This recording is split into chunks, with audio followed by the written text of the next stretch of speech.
नमस्कार प्यारे बच्चों, स्वागत है आपका हमारे यूट्यूब चैनल पर। तो प्रिय बच्चों, इस वीडियो में हम अध्ययन करेंगे जो कक्षा 6 की इतिहास की पाठ्य पुस्तक हमारे अतीत भाग 1 इसके अध्याय संख्या 3 आरंभिक नगर। इस अध्याय का संपूर्ण सॉल्यूशन इस वीडियो के माध्यम से हम करेंगे। प्यारे बच्चों, आपसे रिक्वेस्ट है वीडियो को शुरू से लेकर लास्ट तक का आप पूरा देखिएगा, जिससे आपको ये चैप्टर अच्छे से समझ में आ जाए और इसके सारे प्रश्नों का हल आप अपनी नोटबुक में अच्छे से कर सको। तो प्यारे बच्चों, आपसे रिक्वेस्ट भी है वीडियो को लाइक तथा शेयर जरूर कीजिएगा। साथियों, शुरू करते हैं। देखते हैं सबसे पहले प्रश्न संख्या 1 को। पुरातत्वविदों को कैसे ज्ञात हुआ कि हड़प्पा सभ्यता के दौरान कपड़े का उपयोग होता था? तो प्यारे बच्चों, इस 1 नंबर प्रश्न का उत्तर आपको लिखना है।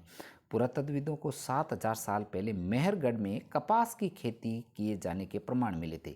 उन्हें मोहनजोदड़ो में चांदी का एक फूलदान और तांबे की कुछ अन्य वस्तुओं पर कपड़े के अवशेष भी प्राप्त हुए थे।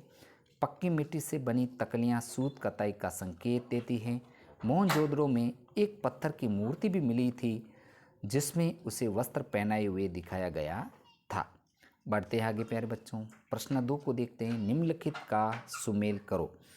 तो यहाँ पर तांबा, सोना, टीन और ये पर स्थान दे रखे, इनका आपको क्या करना है? सुमेल करना है। यहाँ पर जैसे यहाँ पर अब नीचे दे रखा है कि तांबा का सुमेल करना है प्यारे बच्चों आपको राजस्थान से, सोने का सुमेल करना है कर्नाटक से, टीन का सुमेलित करना है आपको अफगानिस्तान से और बहुमूल्य पत्थर गुजरात से सुमेलित करना है। इस प्रकार इसका जो आंसर आपको लिखना है।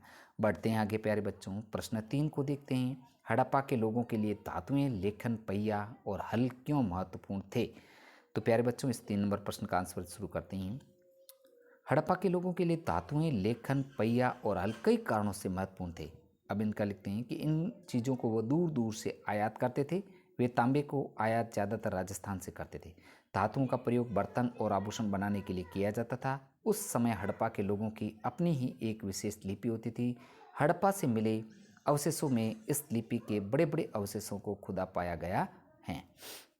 हड़प्पा के लोग पहिए की सहायता से गाड़ियों को खींचते थे। जमीन की जुताई के लिए हल का प्रयोग एक नई बात थी। सिंचाई के लिए हल का भी प्रयोग किया जाता था। पक्की मिट्टी से बने खिलौनों बच्चों के खेलने के काम आते थे। इस प्रकार प्यारे बच्चों, आपको 3 नंबर प्रश्न का आंसर करना है। बढ़ते हैं आगे। प्रश्न संख्या 4 को देखते हैं। आओ चर्चा करेगा। इसका प्रश्न 4 है।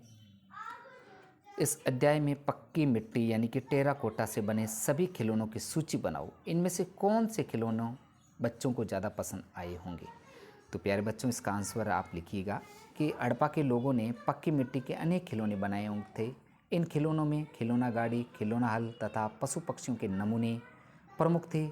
बच्चे भी इन खिलौनों को देखकर बहुत खुश होते थे। उन्हें यह खिलौने बहुत पसंद आते थे। सबसे ज़्यादा बच्चों को पशु पक्षियों के बने हुए खिलौने नमूने पसंद होते थे। वे इसमें चिड़ियों के आकार की सीटियां भी बनाते थे। तो प्यारे बच्चों, आपको 4 नंबर प्रश्न का आंसर लिखना है। बढ़ते हैं आगे 5 नंबर प्रश्न की ओर। हड़प्पा के लोगों की भोजन की सूची बनाओ। आज इसमें से तुम क्या क्या खाते हो? निशान लगाकर बताओ। तो हड़प्पा के लोगों की भोजन की सामग्री जैसे गेहूँ, जौ, चावल, दालें, मटर, ठीक है, आज भी खाए जाने वाली भोजन सामग्री, यानी कि ये सभी चीज़ें जो आज भी खाई जाती है, इसलिए सभी के सामने आपको राइट का निशान लगाना। अब हड़प्पा के लोगों की भोजन सामग्री आगे है। तिल, सरसों, फल, मछली, हिरण। तो यहाँ पर हड़प्पा के लोग ये सभी खाते थे। इसमें से हिरण जो है नहीं खाते थे। इस प्रकार प्यारे विद्यार्थियों, आपको ये जो है हड़प्पा के लोगों की भोजन सामग्री की सूची बना करके आपको निशान लगाना है। साथियों, आपसे रिक्वेस्ट है वीडियो को ज़्यादा से ज़्यादा लाइक तथा शेयर जरूर कीजिएगा प्रिय बच्चों, और चैनल पर अगर नए हैं तो सब्सक्राइब जरूर कीजिएगा। साथियों, प्रश्न संख्या 6 को देखते हैं। हड़प्पा के किसानों और पशुपालकों का जीवन क्या उन किसानों से भिन्न था जिनके बारे में तुमने पिछले अध्याय में पढ़ा है? अपने उत्तर में इसका कारण भी बताओ। तो प्यारे बच्चों, 6 नंबर प्रश्न का आंसर देखते हैं।